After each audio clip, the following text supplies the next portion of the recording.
Last week I said if we could break 30 likes on our P4G video, I would sing the intro to this week's P4G video, and of course, you guys demolished the like button, so I'm just letting you guys know that you brought this on yourself. Take my hand, and we'll make it, I swear.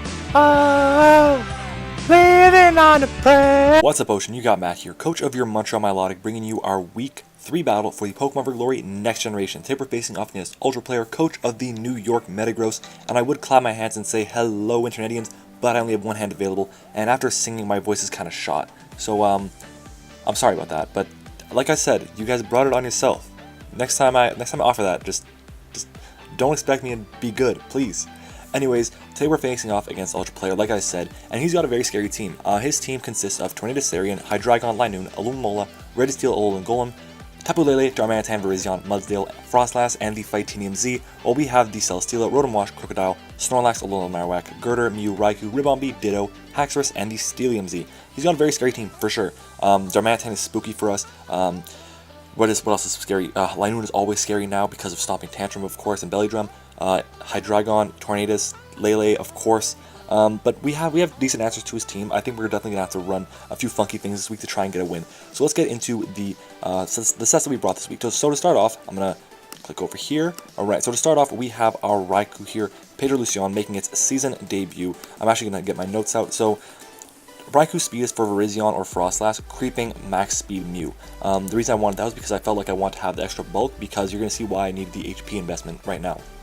So the HP in Spidef is so that Tapu Lele, its Psychic only has a 5% chance to KO us. Sorry, I think it's a 2 KOS. I can't remember. I'm kind of losing my mind right now. Oh my god.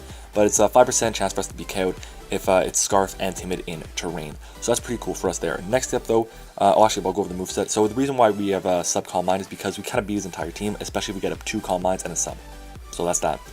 Moving on though, we have Julius Fave here, our Mew, Roost, T-Wave, Aura Sphere, and Flash Cannon. The Spidef is there, so we are not 2KO'd by Timid Lele's Shadow Ball after Rocks. We also only have a 0.4% chance to be 2KO'd by Timid Life Orb Dark Pulse from a Tornadus Therian. The rest I dumped into defense because I want to make sure I can take as many hits as possible. And we have basically 2 extra, speed points, I guess, so that we aren't speed creep by anything. And we then have 4 in special attack because it was left over. There we go. Next up though, we have Metal's Tub here, the MVP of last week's matchup. Volt Switch, Hydro Pump, Toxic, and Pain Split. EVs in defense are so we only have a 0.3% chance to be 3KO'd by Scarf, Darmanitan's Flare Blitz with Leftovers Recovery, and we only have and I'll try that again. The Spidef is there so that Life Orb Hurricane from a Tornadus Therian is never a 3KO. There we go, that's that. For the last 3, I don't have my notes. I don't know where they went, I just can't find them. But we have Earthquake, Fly, Toxic, Leaf Seed on our Celesteela here, while Ryan has come to every battle so far.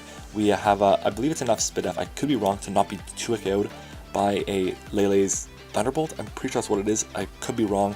It might be for his, what might it be for? For the Tornadus, something like that. I honestly can't remember right now, but this set is really good. It's useful because he doesn't have many Toxic switch-ins or any Leaf Seed switch-ins other than the Virizion. The Virizion doesn't appreciate a Fly. I originally had a Totemize or Protect on this set instead of Earthquake, but Darmanitan kept coming in and making it tough, so I needed to run Earthquake in case he was trying to predict me. Moving on though, we have Mono64 here, our Alolan Marowak, making its return. Flame Charge, Shadow Bone, Thunder Punch, and Low Kick.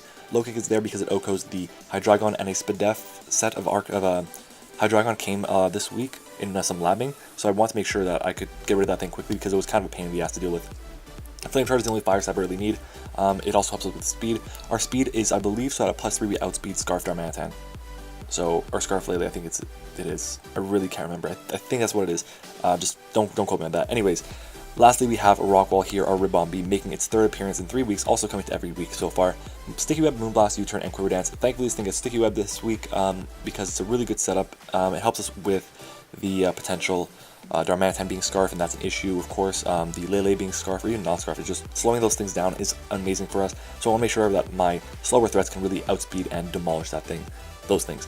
Anyways, guys, that is our team builder this week. If you guys, let me know who you think will be the MVP of this week's battle. Whether it is Pedro Lucian here, Raikou, Julius Fave, Metal's Tub, Wall Ryan, Mono64, or Rockwall. Let me know in the comment section below. Also answer the comment question of the day, which is Legendary Dogs from Gen 2 or Alolan Tapus from Gen 7. So I would definitely have to say in terms of competitively, Alolan Tapus, but design-wise, Legendary Dogs by far.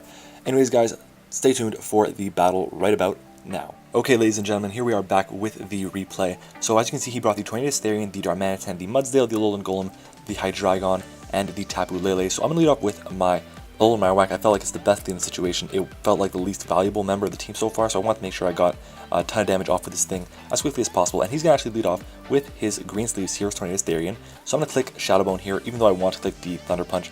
I was predicting the switch out with the U-turn, but he goes to the taunt there. So good play on his part.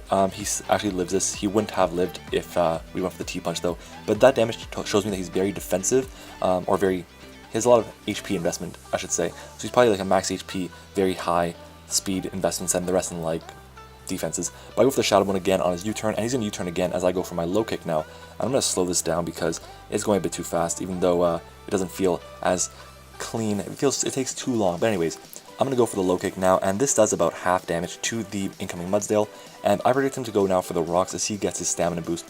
So I'm going to go for I'm going to switch out and go into my Ribombee because I didn't want to lose my my Sash. So he goes for the Earthquake actually, that's fine, my Sash is broken now anyway, so I'm going to get off Sticky Webs here, and we should be able to live another Earthquake.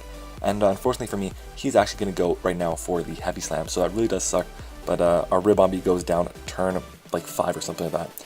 So he now will, I'm going to send out my Rotom now, and I'm going to go for the Hydro Pump actually. He goes into Jacob here, his specially defensive Hydreigon, because this thing takes very little.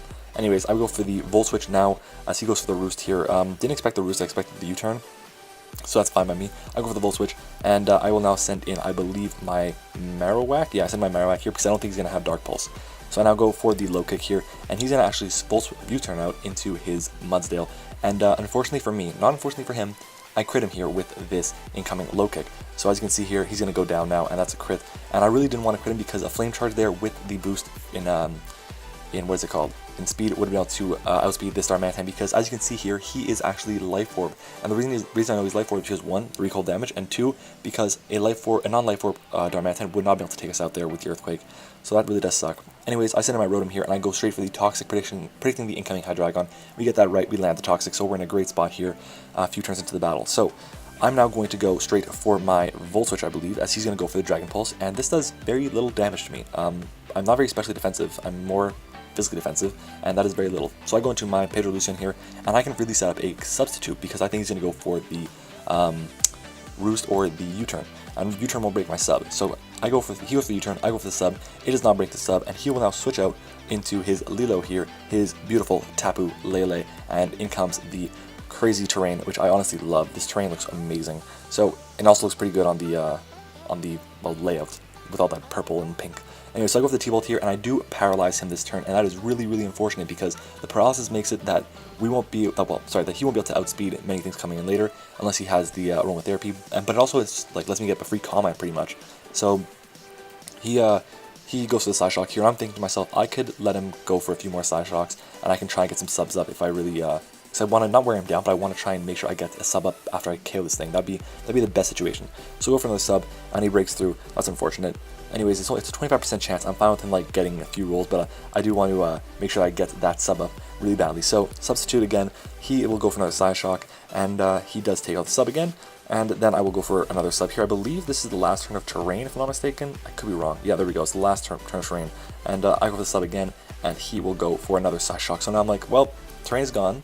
He's breaking through. I might as well just go for the T-Bolt and take him out. I mean, I'm low on HP. I don't want to be at like 2 HP and not be able to live any hits. So I go for the T-Bolt now, and we do take out this Tapu Lele. And thankfully it's gone. Unfortunately, it took 3-4 more turns than it should have. But what are you going to do? He sends in Sparky, his Alolan Golem, and I'm going to go straight for the... Well, I'm going to switch out actually. I'm going to go into Julius Fade here because I want to see what this thing's going to do. And he actually goes for the Rock Slide. And that kind of sucks because if I had enough HP, I could have gone to this thing. He would have gone for the Earthquake. And that would have done less because Rock Slide is, of course, Stab. Anyways, he goes to Green Sleeves now, and I go for the Aurasphere. I want to go for the T-Wave there. I really did, but I just couldn't afford going for it because I didn't want to lose out on the potential damage from the... on the Alolan Golem, that's what I'm saying. Oh my god. Sorry about that. Anyways, he goes for the Defog now, my switch to Rotom. That's so unfortunate because webs are gone now, and, well, it just sucks. Anyways, I'm going to go for the Volt Switch, I believe, here. Pretty sure I go for the Volt Switch. Tell me I go for the Volt Switch, right? U-turn. And he's going to go into, I believe, the Hydreigon now. Yeah, Jacob the Hydreigon, and I go for the Volt Switch. Yeah, so that's perfect. Hydreigon is now at under half HP, and I'm going to go into my Raikou here. And after another round of Toxic Poison, he's going to be down to range for my hit power ice. So I'm going to go for a substitute here. It's a no drawback play. Best play I have available. Substitute. He goes for the Dragon Pulse. That will break my sub, unfortunately. That's fine, though. I was hoping he was going to go for the U-turn or the what was it called, Roost, because then I could get a free Calm Mind up and I could guarantee live a hit from the Dragon Pulse. My sub could at least, but I take him out either way, and that's fine by me. So, Hydreigon goes down, and in comes the, I believe it's the Darmanitan. I'm going to go for a T-Bolt here. It can't take him out, but it can do a ton of damage, and he is Life Orb, so if he goes for Earthquakes or superpowers like this, then he's going to lose out on some HP, and now I believe he only has one more hit from Life Orb left, and I'm going to go into Julius Wave, the Mew here, and fire off a T-Wave here, as he still needs this thing to take out my Celesteela. So I go for the T-Wave, and we catch the Tornadus, and that's huge for us because this thing is a pain in the ass with potential Defog, Taunt, Air Slash, U-turn, whatever it may be. I'll go for the Flash Cannon now. I'm just going to wait until he switches out because there's no drawback for me not going for it as he goes for the Taunt there. And I can't wait for him to switch out because once he does, depending on what he goes into, I can make my next play. So I go for the Flash Cannon again, and he is now, I believe, going to switch out, or go for the U-turn, and go into his Darmanitan. So he now goes into his Darm, and the Darmanitan is, I basically have to choose my sack here, so I'm going to pause it, because I have to decide which Pokemon is the least useful member to my team. And from what I see, it looks like it's going to be Celesteela, because Celesteela kind of loses to the Tornadus, because I can't outspeed it, and it kind of loses to the Alolan Golem, because it has an air balloon. So I needed to sack off my Celesteela, unfortunately. It was a really good set, but I had to sack it off. So I will switch out into my Celesteela right here, and he's going to go for the Flare Blitz. My only hope is that he goes for like Superpower or something or U-turn, but he goes for the Flare Blitz. Fine by me. Celesteela will go down, and that's a one-hit KO if I ever saw one.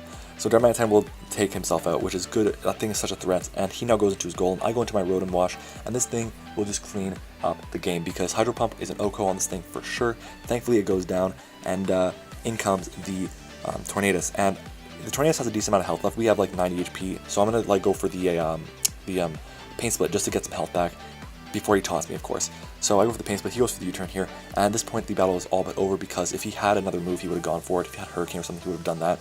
So I go for the Hydro Pump here because Hydro Pump into Volt Switch is a KO here. So Hydro Pump brings him down pretty much. He goes to the U-turn here again, breaks through one more time, and then Volt Switch will come out, and our Volt Switch will be able to pick off this Green Sleeves, this Tornadus Therian. Anyways, guys, that is going to be the battle. We pick up a 2-0 win, a very clutch 2-0 win on the back of Rotom, on the back of Raikou, and on the back of, well, Mew. I mean, pretty much everything that came in except for Celesteela. I'm going to bring this back over here just to pause it right there.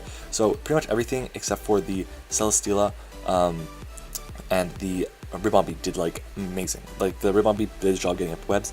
The Celesteela was just a sack, but like everything else was amazing in this matchup, and I'm really happy with the way the prep went. I'm really happy with the way the battle went. So that's the battle, guys. Make sure to go subscribe to Ultra Player. His links are in the description below, as well as all the rest of the coaches in the Pokemon for Glory. Anyways, guys, that is the battle. Make sure to answer the comment question of the day. Make sure to like the video if you enjoyed it. Make sure to subscribe to the channel as well. Thank you guys so much for watching this video. I hope you enjoyed it, and I will see you all next time.